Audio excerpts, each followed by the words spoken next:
If you're in any country that gives people the ability to get a mortgage, countries like the UK, Canada, the US, I guarantee you that most people who own a home are locked into some kind of loan, which we generally call a mortgage. Many people in the past couple years have over leveraged themselves, taking out loans that are unsustainable because interest rates were at record lows, and they just thought, you know what, I'd be able to pay it off, or I'd be able to make the money somewhere, somehow. And most people didn't account for interest rates going up as high as they've done. And what's happened over the past couple months is interest rates have gotten super high, 5, 6, some places even 7% record highs that we've seen for many years. And people are finally realizing that they are over leveraged. They can't afford where they are. They couldn't afford it to begin with. The interest rates made it look like, I could get by, but once that rate rose just a little bit, people are starting to see the reality. Some people have amortizations that are increasing quite dramatically because they're only making the interest payments on their mortgage. Bad and gloomy aside, if we were to ask what is the right amount of money someone should use on a property, what is the right amount of mortgage you should consider? How much mortgage is affordable? There's a lot of things to consider. You have to consider the age, the person's family size, the income, most especially, location, and a lot of other factors. But we're going to concentrate in this video on income and affordability. Most banks use something called a DTSR, which is debt to service ratio, which is a fancy way of saying how much do you earn and how much of that can you use to debts that you have. Very often, many banks use around 40. Some banks stretch it to about 45% in the United States, which means if you make $1,000, 40%, which is $400, can only be used to servicing debts. Some places spread it, like I said, to 45%, which means only 45% can be used to servicing the debts that you have, which would include your mortgage, car loan, student loan, and any other loan, even credit card loans that you have, all accounted within this 40 to 45%. Here in Canada, DTSR used for mortgage is usually around 32%, which means the bank would only account 32% to the mortgage. If you make $100,000, you can spend about $32,000 of that for your mortgage year over year. If you make $50,000 on a monthly basis, if you broke that down, you're looking at about $1,333 a month. Not very much if you're counting living in a GTA and you're looking at affording something bigger than a shoebox. That's how much you're supposed to be able to afford by the bank's standard. Now, some people stretch this a little bit. Some people account for income that isn't really income.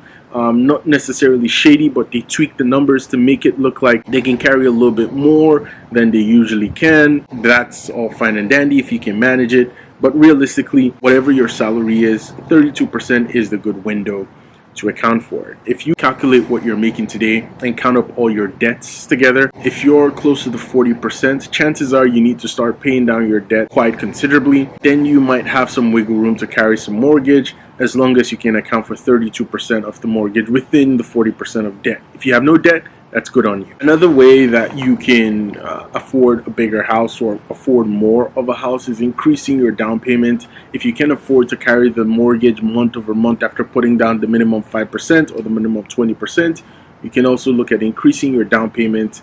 Some people save or inherit money from family, put a chunk down, reduce the amounts that they're paying month over month, and then they can afford, say, a more expensive house than their income will regularly qualify for. If you're not putting a big chunk of money down, another way people look at affording a house that generally they wouldn't otherwise been able to afford with their income is including renters onto the property. Generally speaking, a bank would approve you if you had like people that you were going to rent the house to and they had already signed a lease with you. Not every bank does that. Some banks would approve you on the mortgage on the basis that they've signed a lease and they're going to be living in the house to offset the mortgage amount, helping you qualify for more.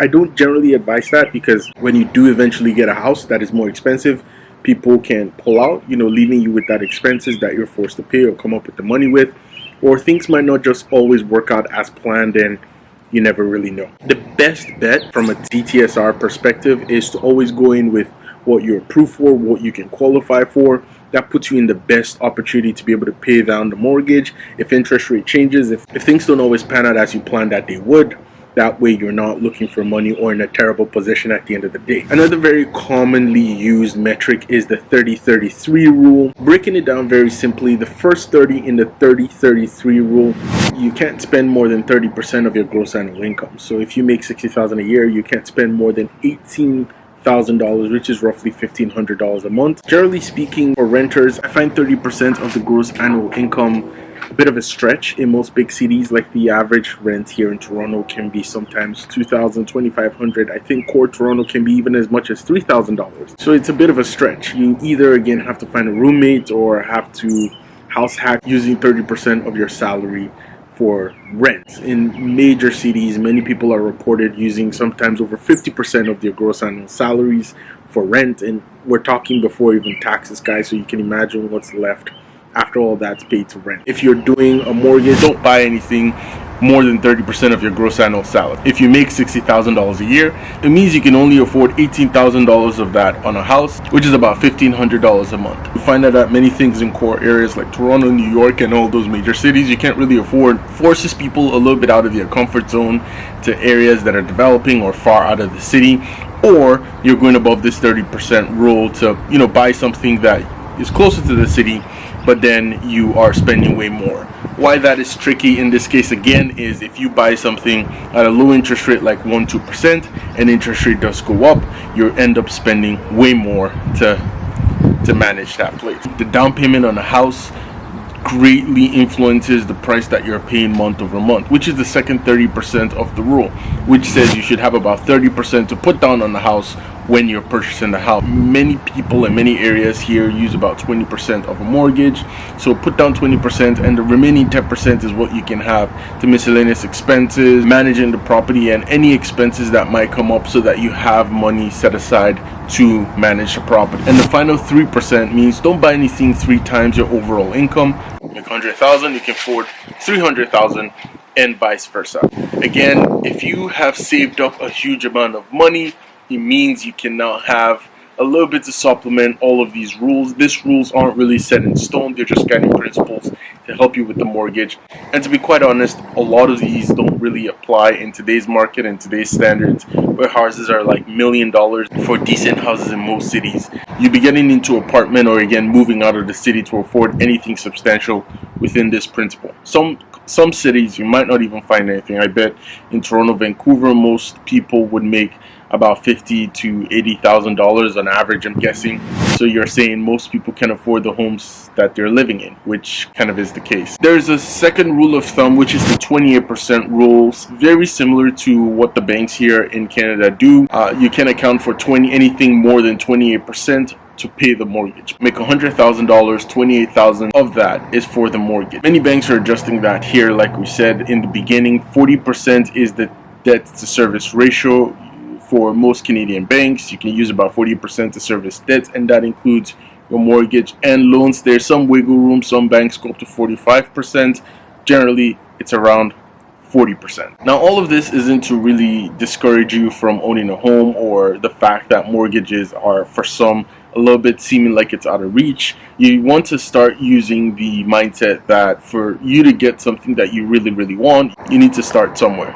Start somewhere small, buy a small property, maybe far away from town, build some equity, sell it, and move into a different property. And over time, you're going to grow into the house that you want. Some people just have this aspiration of wanting a really big house right early on. That isn't really the case. That isn't usually the case. You will build up in equity, and if you have debts like most people, try to pay them down to reduce your debt to service ratio. Maybe get a part-time job to increase your overall income, or a side hustle like many people are doing today, so that you can earn extra cash. There are baby steps to eventually getting in or getting where you want to be.